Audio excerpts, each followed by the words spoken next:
সাইয়্যিদনা ইব্রাহিম আলাইহিস সালাম। তিনি আমাদের জাতির পিতা কিভাবে হলেন? তিনি কি ইলেকশন করে জাতির পিতা হয়েছেন নাকি জোরাজুরি করে হয়েছেন? আসুন আমরা কোরআন থেকে জেনে নেই তিনি আমাদের কিভাবে জাতির পিতা হলেন। রব্বুল আলামিন বলেন, ওয়া ইযিবতালা ইব্রাহিম রব্বুহু বিকালিমাতিন ফাআতাম্মাহুন ক্বালা ইন্নী জাইলুকা লিন-নাসি ইমামা। রব্বুল আলামিন বলেন, স্মরণ করুন ইব্রাহিমের কথা, যখন আমি ইব্রাহিমের অনেকগুলো পরীক্ষা নিয়েছিলাম আর আমার ইব্রাহিম প্রতিটা পরীক্ষায় উত্তীর্ণ হয়েছে, প্রত্যেকটা পরীক্ষায় ফার্স্ট হয়েছে, প্রতিটা পরীক্ষায় সফলতার সাথে উত্তীর্ণ হয়েছে। আর আমি রব্বুল আলামিন বলেছি, ক্বালা ইন্নী জাইলুকা লিন-নাসি ইমামা, ও ইব্রাহিম তোমাকে আমি গোটা বিশ্বের মানুষদের জন্য নেতা বানিয়ে দিলাম। সুবহানাল্লাহ। ইব্রাহিম আলাইহিস সালাম এমনি এমনি নেতা হন নাই। আল্লাহ রাব্বুল আলামিন অনেকগুলো পরীক্ষা নিয়েছেন সাইয়েদনা ইব্রাহিম আলাইহিস সালামের জীবনে। পরীক্ষা নিতে নিতে আল্লাহ তাআলা খাঁটি সোনা বানিয়ে আল্লাহ রাব্বুল আলামিন ঘোষণা দিয়েছেন, ক্বালা ইন্নী জাইলুকা লিন-নাসি ইমামা। পরীক্ষা নিতে নিতে আল্লাহ তাআলা খাঁটি সোনা বানিয়ে ঘোষণা দিয়েছেন, ও ইব্রাহিম তোমাকে আমি গোটা বিশ্বের মানুষদের জন্য ইমাম বানিয়ে দিলাম। আমার ভাইরা, আমার বন্ধুরা, আমাদের নবী বিশ্বনবী সাল্লাল্লাহু আলাইহি ওয়াসাল্লামের উপর যখন পরীক্ষার পর পরীক্ষা চলতেছে, আল্লাহ রাব্বুল আলামিন পরীক্ষা নিচ্ছেন, তখন আল্লাহ তাআলা বিশ্বনবী যাতে হতাশ হয়ে না যান, তখন আল্লাহ রাব্বুল আলামিন আয়াত দিয়ে বিশ্বনবীকে স্মরণ করে দিচ্ছেন, নবী স্মরণ করুন সেই সময়ের কথা যখন আমি ইব্রাহিমের অনেকগুলো পরীক্ষা নিয়েছি আর আমার ইব্রাহিম প্রতিটা পরীক্ষায় উত্তীর্ণ হয়েছে, প্রতিটা পরীক্ষায় ফার্স্ট হয়েছে। আল্লাহ তাআলা সব নবীদের পরীক্ষা নিয়েছেন, তার মধ্যে ইব্রাহিম আলাইহিস সালামের সবচেয়ে বেশি পরীক্ষা নিয়েছেন। ইব্রাহিম আলাইহিস সালামের জীবনীটা ছিল পরীক্ষাময়, পরীক্ষা আর পরীক্ষা। বিশ্বনবী সাল্লাল্লাহু আলাইহি ওয়াসাল্লাম বলেন, আশাদ্দুন নাসি বালাআন আল আমবিয়া সুম্মাল আমসাল ফাল আমসাল ফায়ুবতালার রাজুলু আলা হাসাবি দীনিহি।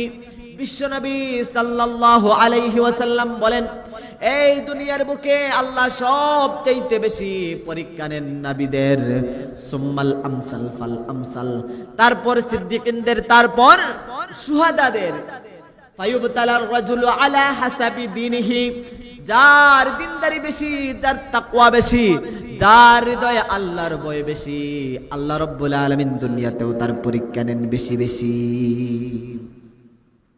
যার দিনদারি বেশি, যার তাকওয়া বেশি, যার আল্লাহর জন্য ভয় বেশি, তার জন্য আল্লাহ তাআলা পরীক্ষাও রেখেছেন বেশি বেশি। বিশ্বনবী বলেন, আল্লাহ সবচেয়ে বেশি পরীক্ষা নেন পয়গম্বরদের, নবীদের, তারপর সুম্মাল আমসাল ফাল আমসাল, তারপর সিদ্দিকিনদের, শুহাদাদের। আর যার দিনদারি বেশি, যার তাকওয়া বেশি, যার আল্লাহর ভয় বেশি, তার জন্য দুনিয়াতেও পরীক্ষা বেশি বেশি। আল্লাহ রাব্বুল আলামিন সাইয়্যিদিনা ইব্রাহিম আলাইহিস সালামকে এমন জাতির মধ্যে পাঠালেন, এমন জাতির কাছে পাঠালেন, এই জাতির সবাই মূর্তি পূজা করে, এই জাতির লোকেরা চন্দ্র সূর্যের পূজা করে। এই জাতির মধ্যে আল্লাহ তাআলা সাইয়্যিদিনা ইব্রাহিম আলাইহিস সালামকে পাঠালেন, নবুয়তি দান করলেন। নবুয়তি দান করে আল্লাহ রাব্বুল আলামিন এমন এক জাতির মধ্যে পাঠালেন যেই জাতির লোকেরা পথভ্রষ্ট, গুমরাহ,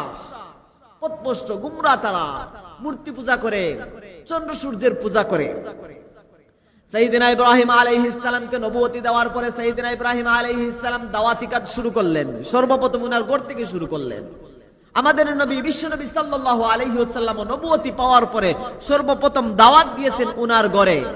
উনার প্রিয়তমা স্ত্রী আম্মাজান খাদিজাতুল কুবরা রাদিয়াল্লাহু তাআলা আনহাকে এসে বলছিলেন, ও প্রাণের স্ত্রী প্রিয়তমা খাদিজা, তুমি কি আমার রিসালাত আর তাওহীদের এই দাওয়াত গ্রহণ করবে না? সাইয়্যিদিনা আম্মাজান খাদিজাতুল কুবরা রাদিয়াল্লাহু তাআলা আনহা সঙ্গে সঙ্গে কালিমা পড়ে মুসলমান হয়ে গেলেন। ঠিক তেমনি ভাবে হযরতে ইব্রাহিম আলাইহিস সালাম যখন দাওয়াতি কাজ শুরু করলেন উনার ঘর থেকে, কারণ আপনার ঘর যদি ঠিক না হয় আপনি বাইরে কি দাওয়াত দিবেন?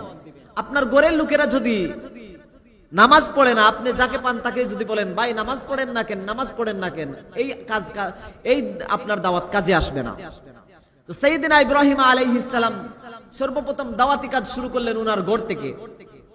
ইব্রাহিম আলাইহিস সালাম দাওয়াতি কাজ শুরু করলেন। ওনার ঘর থেকে ওনার আব্বাজানকে দাওয়াত দিলেন। আল্লাহ রাব্বুল আলামিন কোরআনুল কারীমে তুলে ধরলেন, ওয়া ইয ক্বালা ইব্রাহিমু লিআবিহি আযারা আতাত্তাখিযু আসনামান আলিহা ইন্নী আরাকা ওয়া কওমাকা ফী দালালিম মুবিন। আল্লাহ রাব্বুল আলামিন কোরআনুল কারীমে জানায়া দেন, স্মরণ করো ইব্রাহিমের কথা, যখন ইব্রাহিম তার পিতাকে গিয়ে বলছিল, ও আমার আব্বাজান শুনেন, ও আমার পিতা শুনেন, আপনি কি এই মূর্তিগুলাকে আপনার ইলাহ হিসাবে গ্রহণ করে নিয়েছেন? এই মূর্তিগুলাকে কি আপনার ইলাহ হিসাবে গ্রহণ করে নিয়েছেন? আমি তো আপনাকে এবং আপনার জাতিকে এক পথভ্রষ্ট গুমরাহির মধ্যে দেখতে পাচ্ছি। যখন ইব্রাহিম আলাইহিস সালাম এই কথা বললেন আর ওনার বাবাকে দাওয়াত দিলেন, আপনি এগুলা বন্ধ করে আল্লাহর ইবাদত করেন। যখন এই দাওয়াত দেওয়া শুরু করলেন, আল্লাহর একত্ববাদের দাওয়াত দিলেন, দ্বীনের দাওয়াত দিলেন, তখন ওনার বাবার রিঅ্যাকশন কি, বাবা কি বলছিল, আসুন আমরা কোরআন থেকে শুনে নেই। আল্লাহ রাব্বুল আলামিন কোরআনুল কারীমে কোট করে দিয়েছেন, ক্বালা আরাগিবুন আনতা আন আলিহাতি ইয়া ইব্রাহিম লা ইল্লাম তানতাহি লানারজুমান্নাকা ওয়াহজুরনি মালিয়া। তখন ইব্রাহিম আলাইহিস সালামের বাবা আযর বললেন, ও আমার প্রিয় সন্তান ইব্রাহিম, তুমি কি আমার দেবদেবী থেকে মুখ ফিরিয়ে নিলে? তুমি কি আমার দেবদেবী থেকে মুখ ফিরিয়ে নিলে? তারপরে বলেন, তুমি যে দাওয়াত দেওয়া শুরু করছো ইব্রাহিম, তুমি যদি এই দাওয়াত বন্ধ না করো তাহলে আমি তোমাকে হত্যা করব, আমি তোমাকে পাথর দিয়ে আঘাত করব। শুধু তাই নয়, আমি তোমাকে তেজ্য পুত্র করলাম। চিন্তা করেন, আপন বাবা দ্বীনের দাওয়াত দেওয়ার কারণে আপন বাবা তার বিরুদ্ধে চলে গেছে। আপনি যদি একটা দোষ করেন, অন্যায় করেন, পৃথিবীর সব মানুষ আপনার বিরুদ্ধে গেলেও আপনার বাবা আপনার বিরুদ্ধে যাবে না। বটবৃক্ষের মতো আপনার বাবা আপনার পাশে থাকবে। কিন্তু ইব্রাহিম আলাইহিস সালামের বাবা সর্বপ্রথম হত্যার হুমকি দিলেন, তেজ্য পুত্র করলেন। কি সাংঘাতিক বিষয়! বাবা ছেলের বিরুদ্ধে। দেখবেন পৃথিবীর আপনি যত বড় অপরাধ করেন না কেন, আপনার বাবা আপনার বিরুদ্ধে যাবে না, কারণ